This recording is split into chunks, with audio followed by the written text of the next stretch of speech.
Where are we on number 4?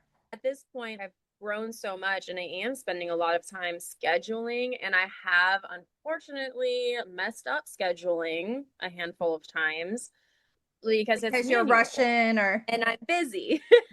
yep. So, how I'm thinking maybe it is time to try to get a software and make it more automated, but I also worry that it'll lose some of that thing that makes us special.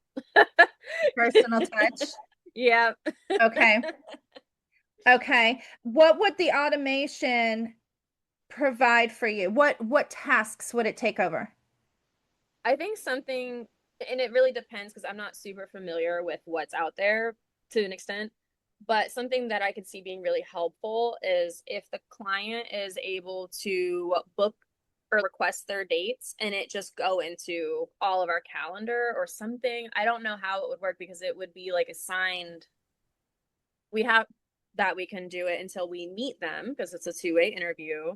And what if there's no one available for those days? But if it has a built in scheduling software, then maybe it would know if somebody's not available. So I don't know. Something about the calendar, especially because it is so manual right now. I did just move to Time Tree, which is a calendar scheduling app that I really like so far, but it is still manual. It's not automated still.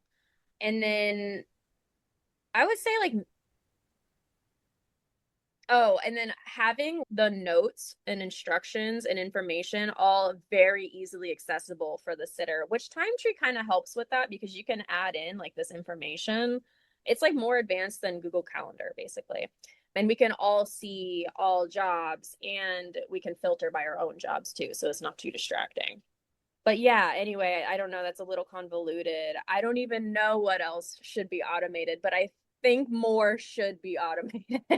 Invoicing, payment, invoicing and payment is another one. Right now, like I manually create the invoices, like I have a template and then I just update it with their information and their quote. And also the payment stub basically for the sitter. I provide like a payment breakdown for them as well. So it's like there's two parts there where I'm manually doing this. And then the way that I collect and the way that I pay sitters is honestly, it's through my business Zelle or business Venmo, business Cash App. Like I don't have, and I do have a website and I have Squarespace, which can handle payments, but I haven't looked into it that much yet, to be fair. So I don't know if maybe I should just move payments over to the website or something like that. Yeah, but that's something I think could really be automated somehow. That is a lot that so I'm deducting that all those things that it would take over for you is what you're handling main Yeah. now. Yeah. And that And is a I would lot. say for the sitters, just having something very easily accessible for them that they can Right. very quickly reference, I think would be helpful for them too. Right, right. Okay, let me ask you, when you hired people for the first time, did you worry whether or not you could afford to pay them? No, not really, because it was so busy. Also, the way that I pay them right now is per job. So they get a certain percentage, a very generous one because I'm a nice person. So I knew if I was giving them a job, I knew how much they'd be getting of it. As business owners, we don't feel like we're ready for something, and we almost have to take that leap before we have proof that it's going to work out. For me, I was hiring people to help me with the daycare and boarding, but I wasn't sure if I was going to have enough business to pay them. And I was like, okay, so I'll just hire one. Hmm. Here's what's crazy is I took the leap, I hired one, excuse me, and all of a sudden I got an influx of new customer inquiries. And literally within 2 weeks, I was like, I have to hire more people now. One is not enough. What was I Yeah. thinking? And it was almost because I took that leap. And I hear this time and time again. That's kind of what it is. It's like you're telling the universe that you trust in yourself. And so you take that shot, and then the universe says, okay, we trust you now. You took the leap, you passed the test. So I'm kind of relating that to, are we going to worry about $50 a month or even if it's $100 a month? Yeah. How, tell me, out of all those things that you mentioned, it could help with calendar bookings, with invoicing, with notes, with everybody being able to see everything, have it all organized and compiled. How much time is that going to save you? And is that worth $100 a month if it's $100 a month Yeah. for all those features? Yeah.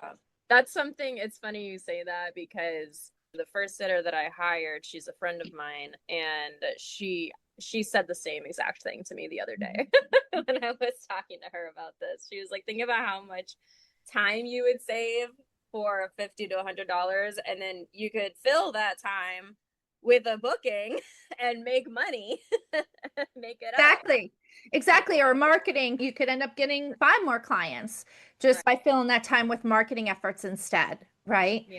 So you could literally pay for it probably within a month, you could already gain enough new clients to pay for the extra monthly expense. Yeah, yeah. But I think my other fear is like that the apps will be too confusing or too much work to set up and get like all my sitters onboarded.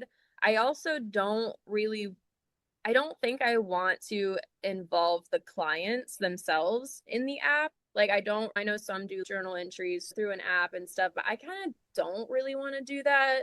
I think I'd like to keep like updates and pictures and stuff through our texting because I think it's more personal than using it through an app. Like Okay.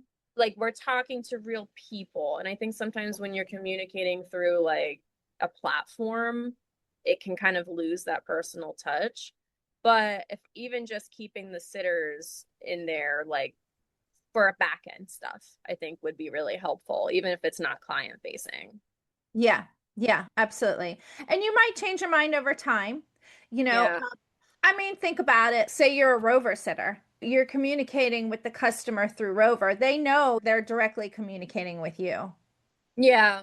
Well, I don't know. I think sometimes like they do know that, but I do think sometimes there's like less like I don't know, kind of like when you're talking through a drive-through instead of talking to an employee directly at the counter. And I say that as someone who's worked in fast food because people treat you differently through the drive-through because they can't like it's not as personal as like seeing you face to face. So I think the difference kind of sounds like it's kind of like that for me. But Yeah. I don't know, maybe that's just me. You can, you know what you can always do when, if the time comes that you are thinking about changing that or utilizing the app or something instead, is to just poll your customers, right? Oh yeah. A That's lot of times, a lot of the things that we think we know how our customers would react to, we could be completely off. And so, yeah. great way is to get that feedback directly from them, right? And just ask, right? And that'll give you clarity on, okay, maybe That's a this, good idea. yeah, maybe this is all in my head. Maybe it's not. Yeah. Let's find out. I can see the benefit for the clients because it would keep all of their records in one space. They could probably go back and look at previous things and refer instead of scrolling through texts. So I can see it being valuable for the client too. So that's a good idea, maybe doing a poll. Yeah. I think periodically polling your customers or sending out a little email questionnaire with a little incentive, like if you Mm. fill this out, you get a small gift, or we'll throw a little extra thing in on your service next time, whatever the case may be, Yeah. is a great way to start understanding what your customers appreciate and admire the most about your company. I think that might be a really good way for you to even, you could combine this poll with all these questions in it where you could get really good clarity above and beyond what you have already as to what people specifically love about using loyal companion pets, right? Yeah. I'm all for transparency. When you give transparency to the customer, it helps them to see things from your perspective and have compassion for you too, Yeah. and more Mhm. I patience and agree. I understanding, agree. right? So if you could pull them and say, "Hey guys, we so appreciate your referrals, your business, your loyalty, and because of that, we are growing exponentially. We're rapidly growing. Thank you, thank you, thank you. And because of that, our biggest concern is to make sure that what you love most about us doesn't go away during our growth, right? Uh, Can you that is amazing. yeah. And then ask them, can you tell us, give me the top 3 or 5 things that you would hate to see go away, or you would love to make sure stays, whatever. Yeah. Or have certain multiple answer questions, right? If you want to make it specific, right? Because the only thing with open-ended questions is you're going to have people be like, because you're great, you know. Yeah, yeah.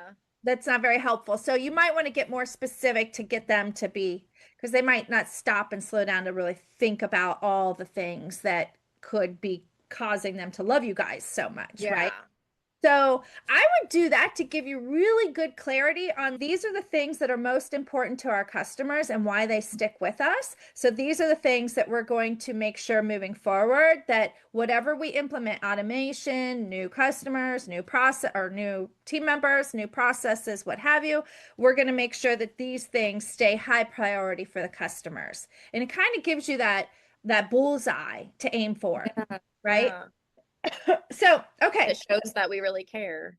Yes, yes. At the Yeah. same time, it shows that you care, but it also shows them the human side of it. Like, hey, we're growing so fast, and this is a concern of ours because, Hmm. kind of hard for you, right? To Yeah. keep it all Yeah. up, to keep up. So it gives them that human side element of it. So now Thank you. going, yeah, Really. going to the invoicing, that is a high red flag for me. Anytime somebody tells me they're using more than one payment service for invoices and payments, I'm like, immediately stop that and fix that because that is confusing. That's hard to do for bookkeeping. If you're using Zelle, Venmo, and Cash App, that's a lot. Mhm. That's definitely a lot. So I would look into whether you do an automation software program. I know a lot of them offer the invoicing. Mhm. I would look into maybe something that kind of you can do it all in one. That would be great. Yeah, yeah. If you like the way that it operates, there are all those options out there. So that is something you're just going to have to bite the bullet and maybe you could implement the meet and greets with your sitters and take removing you from the equation once you kind of get a few of them shadowing you and you shadowing them and remove yourself from the equation. Then at that point, that should hopefully free up a little bit of extra time for you that you can then focus on the automation and learning and researching which ones would be best for you, right? Yeah. Yeah, that's Uh, true. I would have so much more time. yeah, yes. You always fill it with something, so just be careful with that. But as far as the invoicing, yeah, definitely get. I use Stripe and I absolutely love it. On your drop-ins, are those pretty regular? Repeat? Some of them are. Yeah. Not all Okay. of them, but some. Okay. This, by the way, everybody, is not wine. I'm not drinking a bottle of wine. Oh, boo. I'm just kidding. I'm It's drinking sparkling tea. water. It's just tea. It's a nice fruity I iced get that. tea. I'm old school. I just drink it out of the bottle. Um, so on the drop-ins, I can't express to you enough how much it has changed my world and opened up so much time in order to get those more automated, like a membership. If you were able to get that into a membership model, so that your drop-ins are like on an automated billing schedule. So you don't even have to touch those invoices. It just automatically charges them every month, every 4 weeks, every 28 days, what have you, because you know they need you as a drop-in every, let's say Monday, Wednesday, and Friday, right? Right, right. And they're doing it regularly. You can give them a little bit of a discount and incentivize people to go to this membership model. And if they don't Hmm. go the membership model, then obviously it costs a little bit more for Yeah. the non-members. Because once you have that, then you have more regularity with your schedule. You do less scheduling because it's just on repeat, right? Yeah. Right. And and then if you have somebody who wants to cancel a drop-in at the last second, then it kind of becomes like a daycare model for children, where it's like you have to pay in order to keep your spot reserved. right? Right. It helps customers to stay consistent with their schedule. I thought people were going to give me a lot of slack about this because I did this for my daycare model. And I thought, oh, they're going to hate this because I'm forcing them to get into like a subscription model, right? But Hmm. the truth is, they loved it because now they don't have to worry about going in and paying the invoice Yeah. and me reminding them. Now they know that they have committed to every Tuesday or Wednesday or Mhm. whatever, their dog And is so you're coming. committed too. They Exactly. know that you have a reserved spot for them. Yeah. Exactly. So it gives them that peace of mind. It gives them that exclusivity because they're like, huh, I'm a member, right? Like my dog, my cat always has a spot, right? And people Ex- love that. People Yeah. love to feel you're tapping into the significance. People love to feel significant, right? And whenever they're in a kind of like an elite membership or a group, then they feel more significant, right? If it's used in slimy ways, then it's slimy. But if it's not, it's genuine, it's good. Right, We all right. want to feel significant at times, right? And special.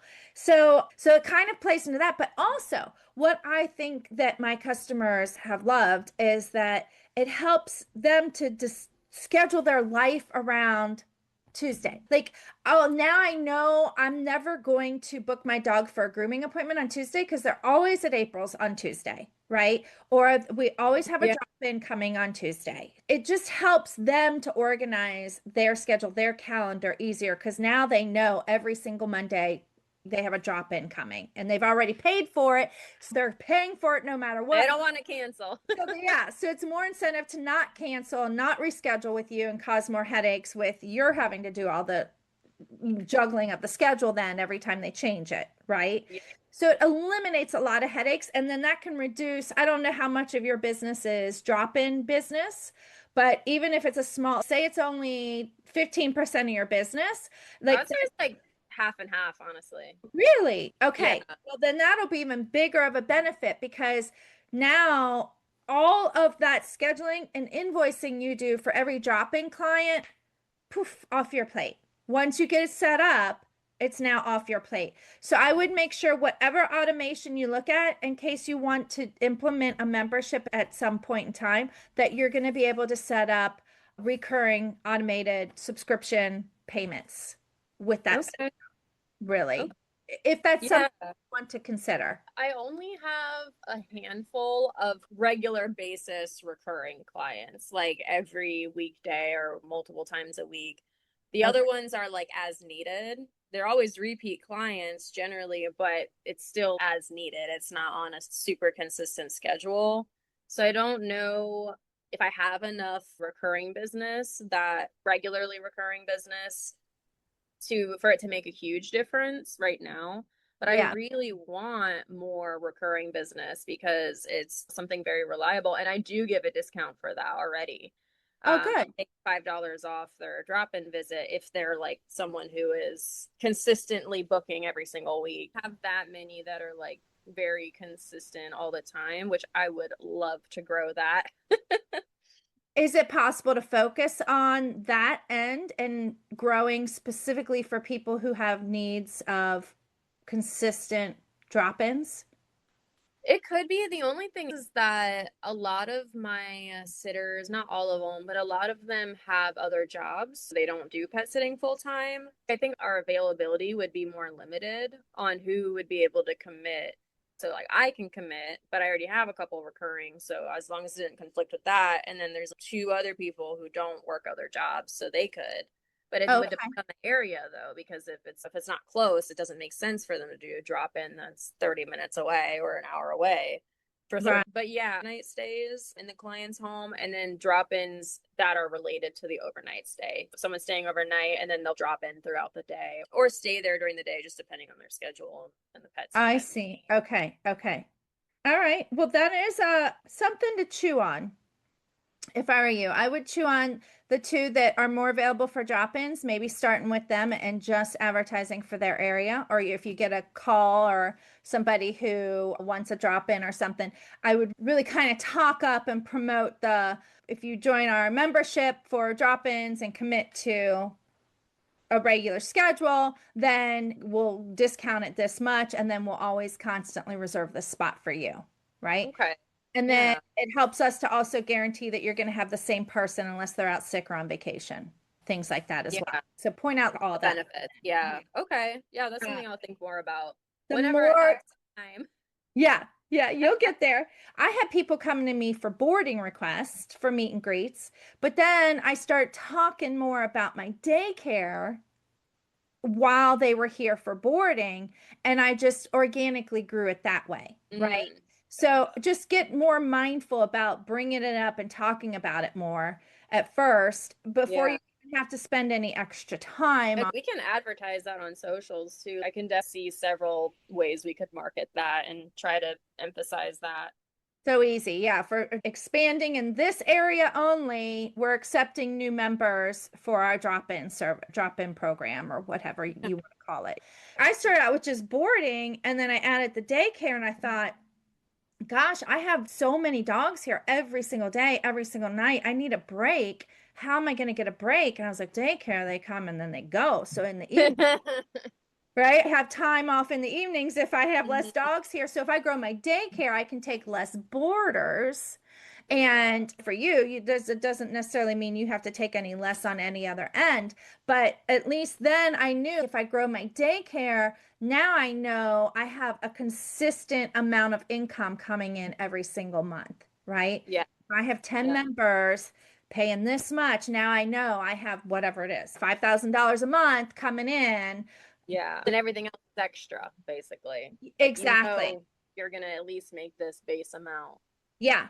And the amount of peace of mind, I think, was the best part of that of all. The peace of mind of knowing it's coming in and not always feeling like you're having to hustle and make more bookings and more customers because you always know you at least have that base. And it just, for me, it just was great that it opened up so much time because it took all that scheduling off my hands. It took all that invoicing off my hands. Yeah.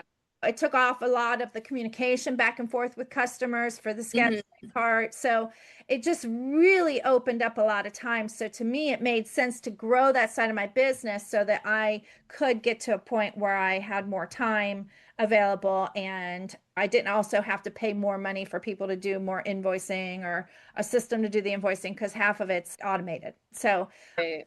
it has a lot of benefits to it. Just something to chew on. If Yeah.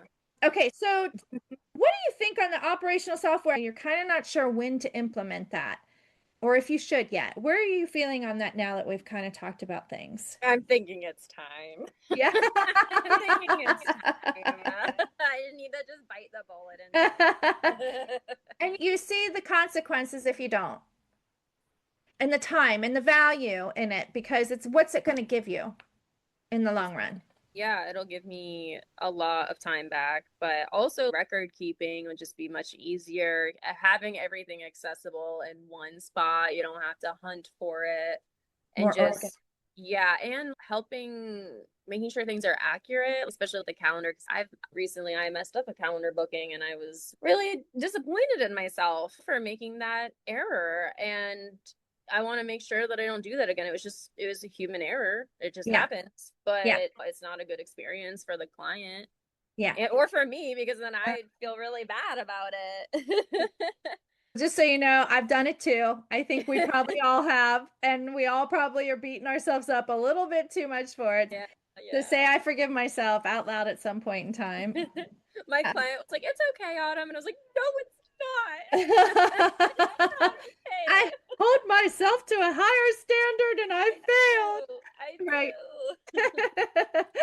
And they appreciate that. Such a good point, though, that by being busy, constantly busy, and having too many hats to wear as you grow, if you don't automate and you don't start changing some processes and start transferring some responsibility and trust over to your people, that those mistakes will just start to multiply, right? Right. And that is going to affect you and the In the quality business. of your service, Right. which Yeah. goes against your direct value of keeping that high quality in your company. Yeah. So Yeah. we You're want to right. keep clear on our values and Mhm. ask ourselves, are we saving $50 a month, $100 a month here? because we're afraid to spend that money. At the same time, is it supporting our value or going against our value? Right. Right. And Right. it sounds to me that is one of your highest values is keeping that high quality premier service, that high. Yes, exactly. So that's fantastic because you have a goalpost, right? And that can be your goalpost that helps you base all of your decisions moving forward.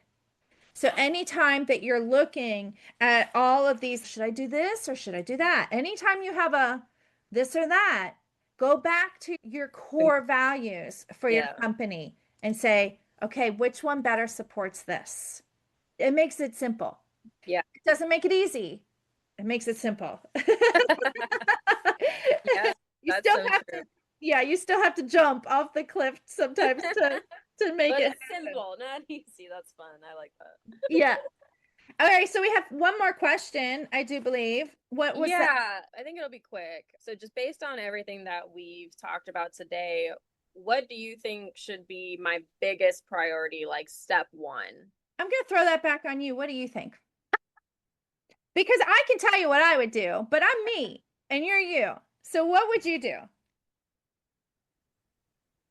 I think maybe the software might be the easiest for me to do first. That or the meet and greet changes. I think one of those, and I don't know which one. I mean, it'll be easier for me to get involved with the software stuff if I don't have the meet and greets. But I also feel like the software stuff is really important too. So I don't know. Between those two, I think everything else can come after that. Okay. I was going with the meet and greets first to free up your time to research the automation more. I definitely think the automation is huge. I would stick with what you're doing for now with the ICs and over time get some referrals and references Yeah, and interviews. that'll be a longer process. I gotta find somebody, go Yeah, through all that. yeah, yeah. What I'm hearing is that you really need to cut back on how much time you're spending and you're bottlenecking your company, right? Yeah. Because think how many meet and greets could you have done in a week if you didn't have to go on them? Oh, I don't know. A lot. Just, yeah, just give me a conservative answer. Well, how many did I have this week? I didn't, I think I had three this week, but sometimes it's more, sometimes it's less. You know how it is. Business can kind of go up and down by the week, but yeah, I think this week I had three, which doesn't sound like a lot, but I also was extremely busy with pet sitting, so it felt like a lot, and the Yeah, to driving squeeze. is a lot. So Right. yeah. Yeah, how long are your meet and greets usually? Well, I try to keep them to 30 minutes, Okay. but it depends on the client. Sometimes they end up talking for a long time, sometimes up to an hour. Yeah. Oh, really? Okay. Yeah, that's a whole nother problem. Oh, yes. Okay. What could you do to try and keep them honest to the 30-minute mark? I've tried setting timers like on my phone and then saying, "Oh, time to head out or time to wrap up." But then I don't want to sacrifice the relationship either. I don't want them to feel like they're being rushed or like they're not important or anything like that. And genuinely, I do enjoy the meet and greets to an extent because I love meeting fellow pet lovers. I'm a yapper too, as in case you can't tell. No. So I'll get to yapping as well. It's not just them, but I think it is mostly them Yeah, though. because you know what you have to do still. And now, do you have a form or anything, like a questionnaire form that you I do. go over? Okay. Yeah, I do. And you do that in person at the meet and greet? No, I have them fill it out online to request the meet and greet. And Oh, then in the meet and greet, we'll go over a couple of things that I want. I mostly just want to see their routine and how to access the home, things like that, logistics, like where they want us to stay, stuff like that. And I have a list of questions with me that I like to verify. But even with the list of questions and with the timer, still sometimes go over just because. And honestly, I don't think it's because the list of questions is too much. I don't think it's that I'm asking too many questions. I think it's just the relationship building aspect ends up taking a long time. And I don't necessarily want to cut that short, but also I have to. Okay. Okay. Yeah, I'm thinking there's different ways you could approach that. Whereas you could say after 30 minutes we charge, or extend it to 45 minutes and then charge, or just say, you know what, it's worth it to us to just say, we're going to spend an hour, right? Yeah. If you find that most of them end up being an hour or closer to an hour, then you could just It's say like, it's just worth it. Just plan on it and yeah. tell the customer it's 30 minutes still. I always do. I always tell them 30 minutes. Yes, yes, to pad that time in for yourselves, right? And because I agree with you, I think the relationship building is really important. I always tried to get people out of here within 30, 45 minutes, and never, ever does that happen. It's always an hour to an hour and a half. Always. Wow, an hour and a half. An hour and a Ooh, half started getting pretty bad. So I now start saying right about the hour, I'll start saying, okay, do you have any more questions? yeah. We need to get the dogs down for a nap, or we need to Mhm. whatever it is we need to do with the Right. dogs next. Or you could say we have another appointment we don't want to be Right. late for with a customer, blah, Mhm. blah, blah. They'll understand that. And Yeah. or I start making jokes and saying, yeah, I started telling people that if they want to stay beyond the hour, we start charging for pet therapy or dog therapy or whatever. Oh, And, that's funny. also on my chalkboard, I have it written up there, meet and greet from 1 to 2 p.m. so that when they come in and Uh, see it, it's a reminder like, oh yeah, there is a specific time frame. So I'm just very, very in upfront good. right from the get-go of literally saying it 2 or 3 times or putting it in writing once or so, Mhm. that this is for 30 minutes, blah, blah, blah. And then just I keep repeating that so it gets them right. And that's helped. So most of them now have gotten down to about an hour. And even a few of them to 45 minutes where I'm like, woohoo, that one went really well. Yeah, there's And a same as you, 99% of them sign up. right. So yeah. So it's like it's an investment. It is. It's like a time investment into them feeling comfortable with you. And it's can you really put a price on Yeah, that? exactly.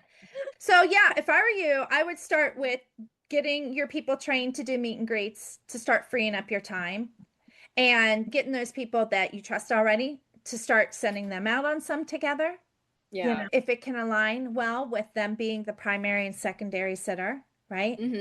Have them doing the notes and everything, and send those notes to you or whatever for review at first, and however you want to work that out. But I would really dive into what can we do to automate that whole process, the notes, the Yeah. journal, the pictures, Hmm. the communication with the customer, all of that stuff. Because let me tell you something too. If you have an app or if you have some sort of process that automates things more, you might be worried it's going to take some of that personal touch out, but it also could make you look a lot more professional and trustworthy, I right? know. Yeah. Because even just when I added the chalkboard, of all things, I was so surprised how many meet and greets came in the door and saw this chalkboard, which just really has the name of my dogs, when they're coming, when they're going, any little notes or whatever. Our walkers, we schedule our walkers that way. And they walk in and go, wow, you're so organized. What a professional operation you have here. And I'm Okay. like, Yeah. it's a You're chalk. like, it's just a chalkboard. Yeah. I use a chalkboard. I use Google Calendars. I use Google Albums for your pictures and videos. And I use Stripe for invoicing by email. It's really not that wowsy, but any Okay. little thing like that really shows the customer you're on it. And So it you don't builds that trust. so you don't use an app like one of the pet sitting specific apps that there are out there? I don't, but I realize that I'm dog boarding and daycare. So, if I had like a huge daycare facility, I might, right? Because I'd have more kennels and stuff I have to organize. But but I don't have 10 employees like you. I don't have 9 employees that I'm scheduling and going into clients' homes. So I could see where it makes sense for you. Okay. I Okay. also, however, I have a virtual assistant. If I get a booking, I just take that booking and I put it in my Google Calendar and I have it marked out whether it's a daycare booking, an ad hoc daycare booking, or a subscription, whether it's a boarding, right?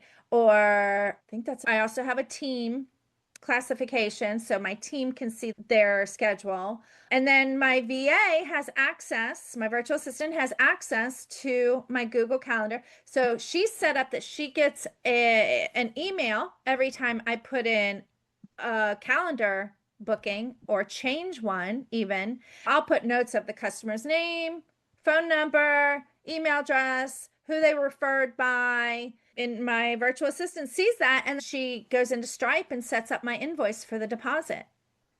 And then Oh, all I have to do is go back and review that. Any of the invoices that she sets up, I just go in every day or two and look at all the invoices that she's drafted and double check them real quick, which doesn't take hardly any time compared to what it used to take for me to do it. right.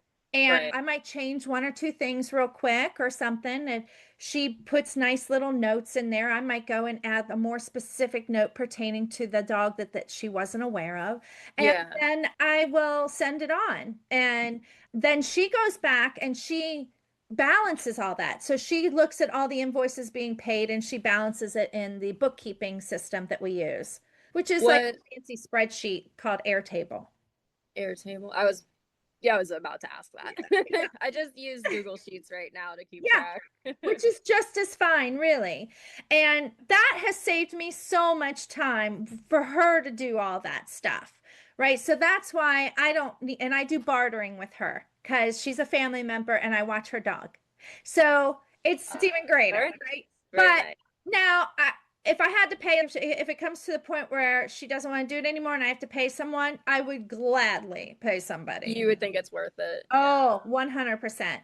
Now, with your situation, you're, like I said, you have a lot more going on with 9 sitters and your company's growing, it's gonna continue to grow and scale. I have to keep mine at a certain level because I only have so much occupancy. Yeah.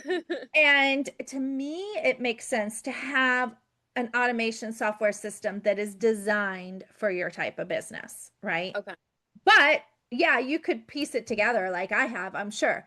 But it would require to reduce your time, you would require having a virtual assistant or a bookkeeper or something, Hmm. and some CPAs do bookkeeping. So you could look into that too, but it's usually pretty costly. Does your virtual assistant have experience with bookkeeping, or did you just tell her what to do?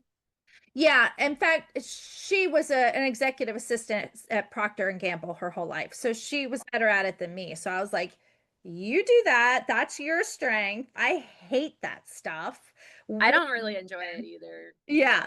I'm That the part. creative right brain. She's that left brain. So I'm like, the same way as you. Yeah, I'm the yeah. creative. I like doing the marketing. I love doing the marketing. It's probably one of my favorite things outside of pet sitting. But yeah, it makes me wonder if any of my current sitters would be interested in doing like a double role for me, especially the ones that don't have another job. Huh? I don't know how I would pay for that, like what style of payment I would do, because I don't think I would need them 8 hours a day, like Right. all 5 days a week, but maybe just like a as needed, like they could log their hours that they worked, and then I pay them an hourly rate based off of that, or like per invoice. I don't I know. would, yeah. Or you could even do like a base rate for so many hours every week or something. And then that way, as the company grows and they need to spend more hours on that, then you can track how much they're doing and move it. I don't think I have any sitters that have any sort of experience with that, but neither did I. So like Right. Pretty it's simple. super, yeah, I don't think it's super critical. I was just thinking the idea of talking about where I was talking about polling your customers, I'd almost actually start with that. Like that being Create, number one priority? Is that yeah. okay?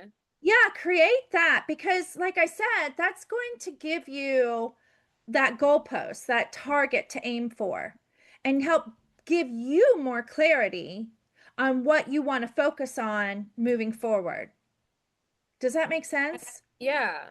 Yeah. I think that because first I would sit down and identify what are my top values for the company, and then what are the top things that take the poll, write the poll out, and get the feedback from as many customers you can, but don't give them forever and a day. Give them a deadline to get it back to you by, and maybe a week at tops, and then remind them once or twice, do a little friendly nudge, and then get that information back. And then that's going to give you so much clarity on, okay, this is the things we want to make sure we maintain. So that's going to give you clarity on, can they handle meet and greets without me being there?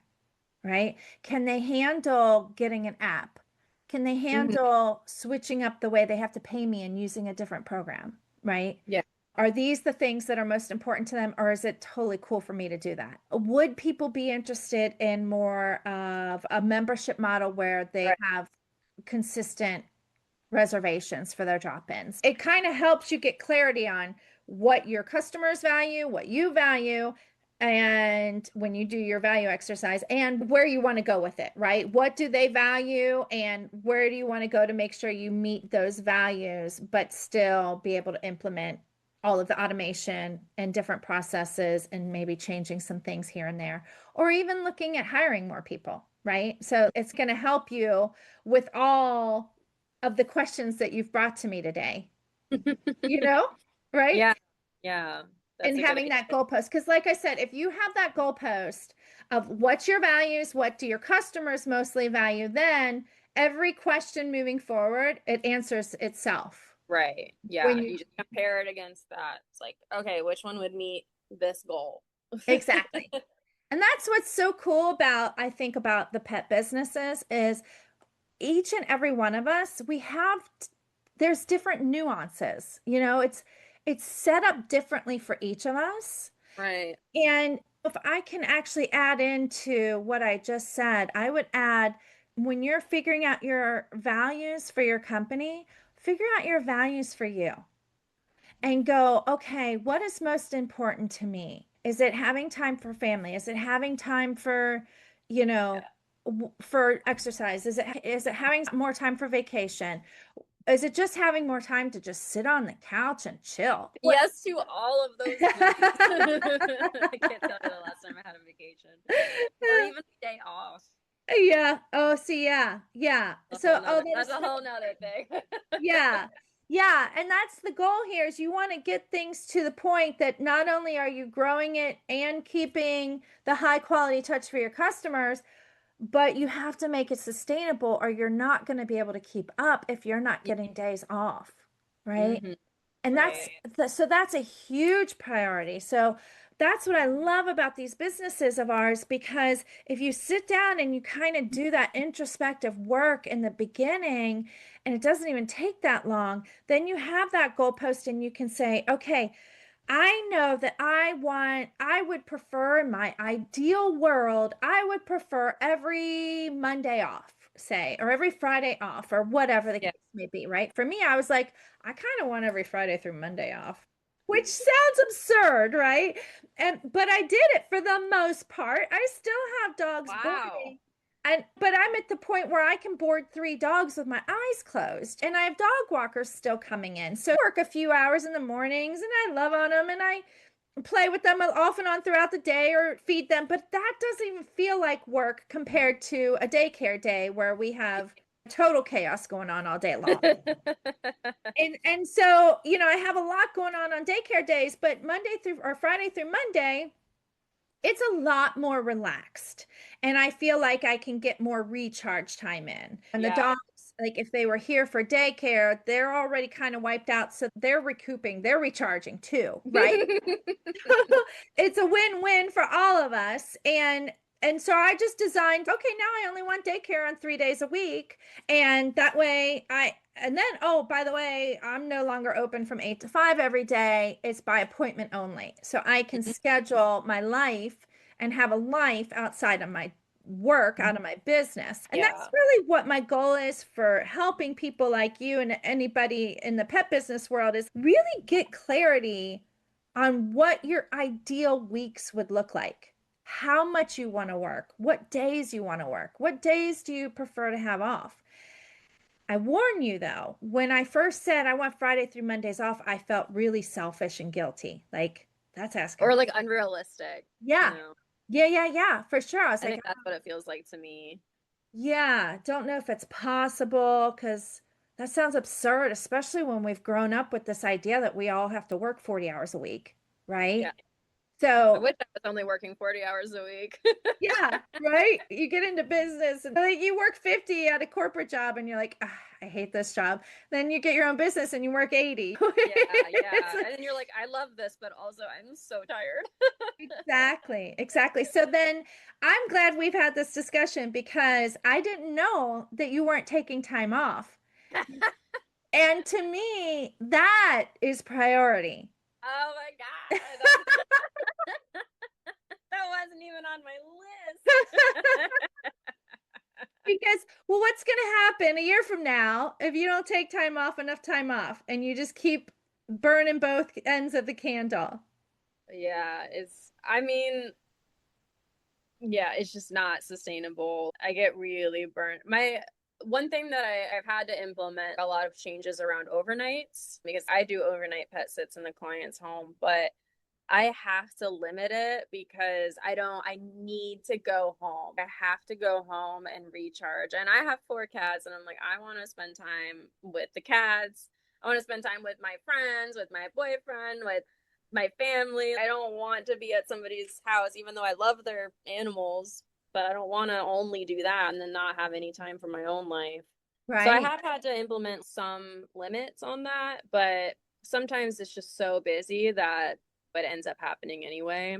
But I don't have a set day off, and I was trying to take July 4th weekend off because I still haven't had a day off. And I don't know, I'm not counting, but if I had to guess, like 60 days at the minimum.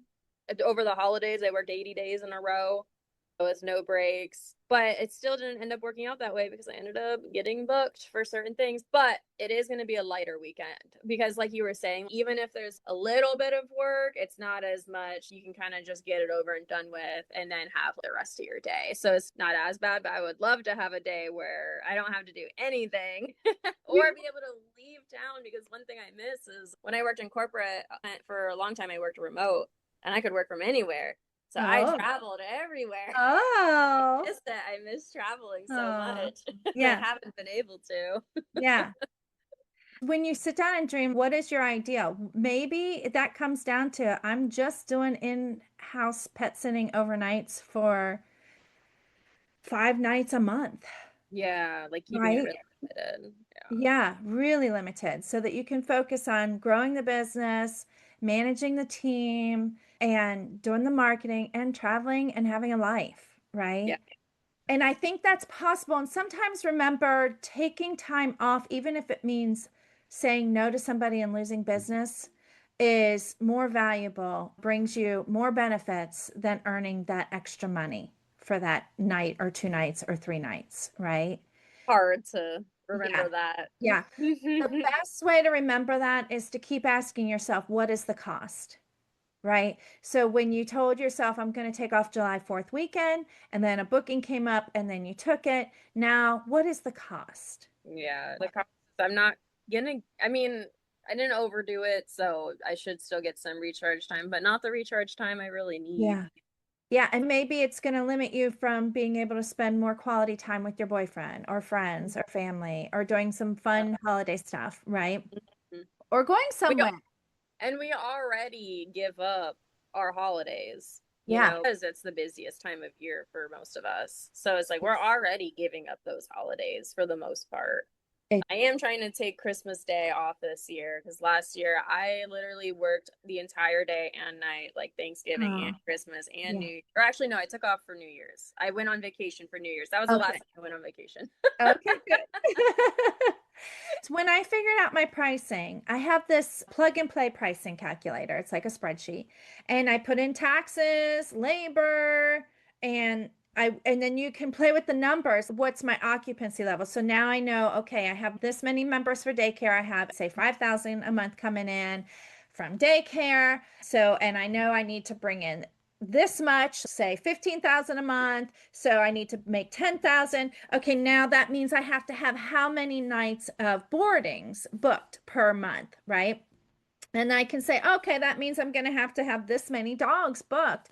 And then I can see, oh, but that leaves me absolutely no time to myself, Right, working right. nonstop with too many dogs at once all the time. So then I can go, okay, well, if I don't want that, maybe if I raise the prices a little bit, or maybe if I add a couple of daycare members, right, Hmm. that's going to give me more consistency or higher income on that side, so I can cut back more on the boarding side. And that's really what I did is I just took all these numbers and these what ifs and I just plugged in different numbers to see ideally I only want to have 2 or 3 dogs here on the weekends, and I'd like one of those weekends to be zero so that I can Yeah. have a weekend with just my dogs, right? And so when I plugged all those numbers in, I could see, okay, I need to raise my prices, number one, in order to make this happen. And number two, I need to get some more daycare members. And so Hmm. that it gave me all that clarity so that I could look at my schedule and my numbers at the same time to create that lifestyle, to have less work, to have built in time off. So now when I'm booking, if people come in with booking requests and I see that, oh, I already have 3 dogs booked and that's kind of my limit for the weekends, I can tell them no. I can refer them to another sitter. I can see if they have a different weekend that they could choose or something. Most Yeah. clients now come to me and say, we want to make sure you're available before we book this, right? Yeah, that's what I encourage people to do. Good. So that gives you that luxury of saying, actually, that's a bad weekend. And then Yeah. they might pick another weekend. And but then once I see my calendar's getting full and I'm like, oh, okay, that weekend only has 1 dog or 0 dogs, then I might block that off for myself. And That's what I did for July 4th. good. Yeah, or what I was Yeah. trying Good. to But do. having those numbers, I can see on paper, I'm still going to be perfectly fine financially. Not only that, the plug and play actually also factors in paid time off. Mm, So I put in, I want 2 weeks of paid time off for myself per year. So I mhm. put that in to the spreadsheet and then it helps. So I know I'm making enough money on a regular basis. I can put enough away and I can literally close my business for 2 weeks every single year. And it's like I'm still getting paid Wow. because it Try. factors it all in, right? Yeah. The only reason I was able to do this was because I got clarity on what I wanted my life to look like first. And then I built my business so that it supported that while keeping the value system I have for the type of quality service I give my customers. Does that make sense? Yeah. Yeah. That makes complete sense. So, what do you think would be a good place to start now? I think I still need to. I honestly, I think my priority is still the meet and greets because I feel like I can't take time off until I can fully trust the people to handle things without me, for Yeah. example. So I Okay. think that'll still be my priority, but I have been taking steps to try to take some time and limit my jobs for July 4th weekend as an example, trying Yeah. to limit it that weekend. And I still have been able to keep it limited, but not completely empty. Yeah. But Okay. beyond that, I don't even know after that. So I think what I should probably do is go through my calendar and maybe block off certain weekends or something like that, and then try my absolute hardest to not schedule on those days. It Okay. helps having a lot of Yeah. teammates to help take over some of those so that I don't have to say no, but I don't have to do it myself. Yes, good. What would be your goal to have meet and greets off of your plate by? What date? Ooh, that's a good question.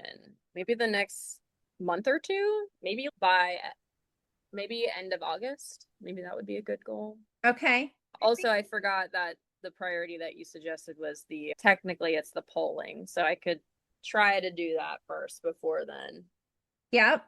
Pulling, getting clarity on your values and what you your ideal vision of your schedule is. Then the meeting. Keeping the things that you love to do Right. as the priority, and then finding ways to take the things that you don't love so much, or less of something so that you have more time off your plate, right? Yeah. And finding ways to, Right. because there's only three things we can do, right? We can only delegate, we can automate, or we can, what's the other one? Repeat, right? And that's where I was talking about the subscription service that's on repeat, right? And Hmm. automation, right? You get your automation for your invoicing and scheduling, stuff like that. You got that automation, and then delegate on the meet and greets, right? Yeah. Right. Really what you're doing here, and getting the polling, identifying your core values and what your lifestyle looks like is the first step to make sure that all that other stuff underneath it supports that. Support it. Yeah. Yeah. Yeah. And then also in the long run, this is just going to make it so that the business is more sustainable for you, so that Hmm. you don't reach a brick wall. Or, I mean, you know how our bodies are. If we don't recharge enough, it'll force us to stop. And then it's a much worse nightmare to deal with than to start doing it before it forces us. Yeah. So, So true. I mean, you look young, but stress is, whew, it can do Not a as young as I look. Popular misconception. You look younger than me, so I'm sure. But it can do so much damage to your system and pop up with so many different types of symptoms because of it. We are all at the mercy of it. So we have to take Right. care of that first, right? Yeah. So I go ahead. appreciate all of that. Yeah. Does this help you? Have I given Yes. okay. What Yes. Uh, Oh my What gosh. what would be your biggest takeaway so far off the top of your head? I know we went through a lot. Oh my goodness. Okay, during today's therapy session, I mean business coaching. It's a little bit of uh, both. I need to loosen the reins a little bit on my business and be able to trust people to help support the values, which I do know in my head, but I need to really get that on paper and have everybody have buy-in as well Yeah. so that they're supporting what our values are as a group, and also just need to take some of that workload off of me specifically by delegating more, by getting into automation, by trusting my sitters with meet and greets so that I don't have to be directly involved with them and driving all over the area. And yeah, taking the leap of faith because I've done it time and time again, and I just have to keep doing it. It's the only way to keep making progress. Yeah. And what will you do if you get stuck on taking action on any of these? Cry. No, I'm just kidding. Okay, I after think you cry, what will you do? after I cry it out, after a little cry session, That's always a little therapeutic. pity party, Yeah, nothing wrong with that. go back to what my values are. Yeah. And also something that my real therapist has told me to do is write down why I'm doing this, what I'm doing this for, and why I'm so good at it, why I'm successful at it, so that I can look back on that on, okay, this is what I'm doing this for, and this is why I'm good at it. So stop doubting yourself, stop getting stuck on something, and just figure it out. Just like you Yes. figured out everything else in your life. Right. And you've proof of that. Yeah. I do, yeah. And and then I would add into that, throw in the consequences. Keep reminding yourself, if I don't do uh, this, yeah. what's the cost?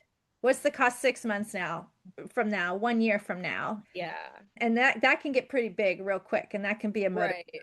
you know, because Right. pain and pleasure are our two motivators, but pain is the biggest one of all. That's so true. So true. Yeah. And I've seen it in action. Like when I made the scheduling error, and I was like, this probably wouldn't have happened if I had more time to pause and slow down and actually double thoroughly check everything. So Yeah. I think that was a bit of a wake up call for me of like, and it wasn't that big of a deal. I'm making it sound like it was this huge deal. It just was for me. Everyone was fine. Nobody died. Yeah. It's not that big of a deal. But it was for me. I was Yeah. really disappointed in myself for that. Well, it says But a lot about your integrity. So there's nothing yeah, but I forgive care yourself. a lot, and I want to do the best job possible. Anyway, I got off track, That's okay. but That's okay. That's good. Well, definitely anytime you make a mistake, in some ways it's good to hold ourselves accountable, right? I mean, there's nothing wrong with that. And it shows you have high integrity. But then you also have to release it and say you forgive yourself. You know, yeah. you have to declare that and out loud, for some reason, seems to work magically the best. And so I would just say it, even though it sounds corny, just I forgive myself. It's okay. I'm human. I make mistakes. And I like to look at all those mistakes as it's not a mistake if I'm learning from it. If Yeah, right, right. That's right. exactly what I tried to think along the lines of too. Good. Everything that I've learned in business is from learning it the hard way. Yeah, everything is a lesson. And everything you're going through here, you take the polling, you get the meet and greets going with your sitters, and there's going to be mistakes. There's going to be lessons, right? Mhm. And it's just going to keep improving your business and your sitters and you, Yeah. right? You can almost get to the point, okay, what do you got next for me, world? Bring it on. Bring it on.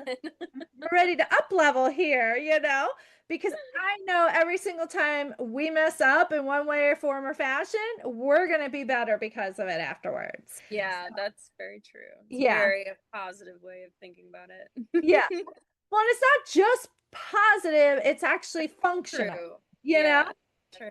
Yeah, because it gets you focusing on what good came out of it so that you can be better, right? And it gets you focusing on improvement versus Right.